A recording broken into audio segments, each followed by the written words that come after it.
Clay Travis is with us, founder of Outkick, and he is on the JohnstonRVCenter.com hotline. What is up, Clay? How are you?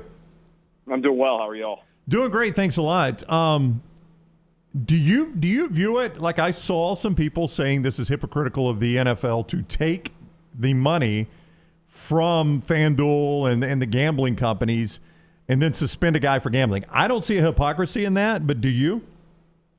Well, I think that argument's going to be made because there are some people that are just anti-gambling, right? The reality is, my understanding for the NFL, for example, is you can gamble on everything but NFL games. So you can gamble on college football, you can gamble on the NBA, you can gamble on Major League Baseball, whatever you want to gamble on, so long as you don't gamble on the actual games themselves. And I think for people who understand gambling, it makes more sense. A lot of people don't really understand gambling. Let me give you an example. I don't really have a problem with a boxer betting on himself to win a boxing match, right? Like if Floyd Mayweather wants to put down $4 million that he's going to beat, I don't know, Oscar De La Hoya or whoever he's fighting in years past, I don't have a problem with it, right? Because he is directly incentivized based on what's going to happen there. But you can imagine a situation, let me give you an example, where first of all you could get into prop bets, and that's really dangerous because you can really impact what is successful or what is not successful in a prop bet. For instance, if you knew that you were going to be covering a wide receiver and the prop bet was over under 3 catches, you could do a really poor job of covering him and cash in, right? So prop bets are more dangerous. But most wagers involve points, right? So you could imagine a situation where a kicker has, $100,000 that he's managed to get down on a game outcome, and his team is +2. And if he makes an extra point, they go to overtime. If he misses the extra point, he covers the number, right? So I think it's a recipe for a huge mess. Do I think that players, some of them will? Yes. In the same way that some players are going to use, illicit drugs. There are prohibitions against that, and when you get caught, there are punishments that come from it. But in general, I think it's just a mess to try to get players involved in gambling. And look, the reality is you're gambling every single game with your career as a player anyway. And the way you get paid off is by being really good and getting contracts, right? So that is, if you're a risk taker, you're already risking a lot of your future every single time you go on the field. And the other thing I would say is, by and large, it's hard to get down enough money to be able to significantly make a difference in your life if you're a pro athlete. Now, a college kid, $5,000 to a college kid is a lot bigger of a overall impact than it is to a NFL player. Yeah, NFL players never going to throw a game. It's just not worth their career. I think it's impossible. And I think, every situation needs to be case by case. And in this situation, Calvin Ridley bet on his own team. I think there is a huge difference. It goes back to your analogy with Floyd Mayweather. If you're betting against your team, then I think the integrity can be compromised because, therefore, you can't just go out as Calvin Ridley. And I know he wasn't even playing in these games, but say, I'm going to score 3 or 4 touchdowns. You can say I'm going to drop 3 or 4 passes.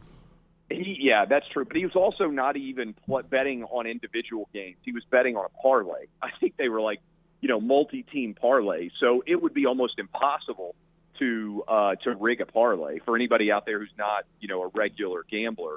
You're betting on, 4 or 5, whatever the number of game outcomes are. They're incredibly difficult to hit. And the idea that you could rig one is almost statistically impossible, right? Especially a football game. It's impossible. So, not only was Calvin Ridley making a low percentage bet, basically he gave away $11 million over betting whatever it was, $1,500, $1,100. I can't remember what he said. He said he bet in those parlays. Clay Travis is with us, JohnstonRVCenter.com hotline. The AJC reporting that Tom Crean and Georgia are going to part ways whenever they lose in the SEC tournament. No surprise there. Auburn used to be the worst job in the SEC. We think it's Georgia now. Could Georgia ever be Auburn? Could you ever see Georgia basketball being what Bruce Pearl has done to Auburn? Yeah, if they had Bruce Pearl. He would do it, no doubt. Yeah, I mean, I think if Bruce Pearl had gone to Georgia instead of Auburn, I think Georgia would be having the success that Auburn is having right now. I mean, I think the head coach matters a massive amount. I mean, I think we've talked about this before. I love Bruce Pearl because of what he did at Tennessee, but I think if Tennessee had stood behind him, what Tennessee fired him for compared to what LSU has been willing to stand behind, their head coach over. Will Wade is crazy to me, right? That I think that if Bruce Pearl had stayed at Tennessee, he would have already won a national championship at Tennessee. If you consider the success that Tennessee's program has had already, right? I mean, it's had a decent amount of success over the years, regardless, especially in the last 20 or so. But I think if Bruce Pearl had been there, they would have won a national championship with him. Clay Travis is with us on the JohnstonRVCenter.com hotline. That said, boy, this SEC tournament, Clay, is going to be fun. Yeah, it is. I mean, your Tennessee Vols are hot. Arkansas is hot. Kentucky is obviously really, really good. Auburn is playing for a 1 seed. Kentucky probably is too. This is about as good an SEC tournament as we've had. Yeah, look, I mean, back in the 90s, the SEC basketball was really rolling. Early 2000s, for people out there who were SEC basketball fans, things were going pretty well. But when you look at Auburn, Kentucky, Tennessee, and Arkansas right now, and not only the seasons they had, but the way they're playing coming down the stretch run. I mean, I think Tennessee is 13-1 in their last 14 SEC games, or 12-1 in their last 13, something like that. Obviously, Arkansas has been on fire. Kentucky's gotten hot. Auburn has been really good all year long, and has in Jabari Smith, maybe the best player in college basketball.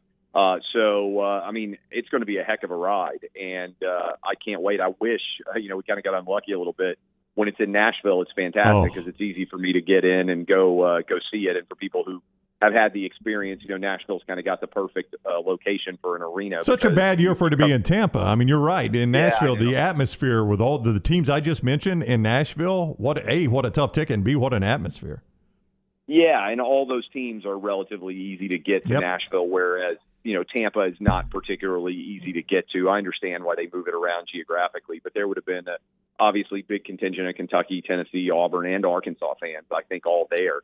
I think given where the location is, I mean, it's pretty electric environment in downtown Nashville to be able to have not only the number of people that are there, but the number of fans that come and hang out in the honky tonks and drink in the bars there on Broadway and all throughout the downtown area. Just gives a nice little panache to the entire environment of the SEC. So, Clay, better chance of happening: the SEC gets 2 teams to New Orleans in the Final Four, or gas gets to $6 a gallon? Oh, I think gas is going to go to $6 a gallon. Will it go to 7? It might. I mean, what is it now? I mean, it's I paid. I think it just popped over 4, right? Yeah, 4 around here. It's the highest. It's the highest it's ever been. I think the average price of gas right now is $4.17 nationwide per gallon. So I think we'll get to 6. You were in Houston. If I were betting. You had the Clay and Buck show in Houston last week. I think it was last week.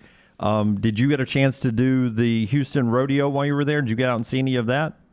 No, Buck went. I came back because my kids are all on the weekend. We have a billion different sporting events that are going this time of year because you got basketball overlapping with baseball, overlapping with soccer. Like, I can barely keep up with it at all. So I got an early morning flight to come back Saturday. We had an awesome big public event on Friday. We need to come down to Birmingham and do an event with you guys at some point surrounding, I know the USFL is launching soon, and Fox is pretty committed to that. So I think we'll probably be down, or at least I will. I don't know if Buck will be able to make it, but at some point in April, we did the show from Birmingham for the Ole Miss Alabama game. I'm sure you guys remember because I did your show from Innisfree, I believe, on that Friday before the game. But yeah, it's a lot of fun, and Houston is a great town. I love it. All right, he is Clay Travis, Outkick founder, also Fox Sports. Follow him on Twitter at Clay Travis. Clay, thank you for the time. Always fun. Hey, appreciate y'all having me. Thanks a lot. All right, JohnstonRVCenter.com hotline is where you found Clay.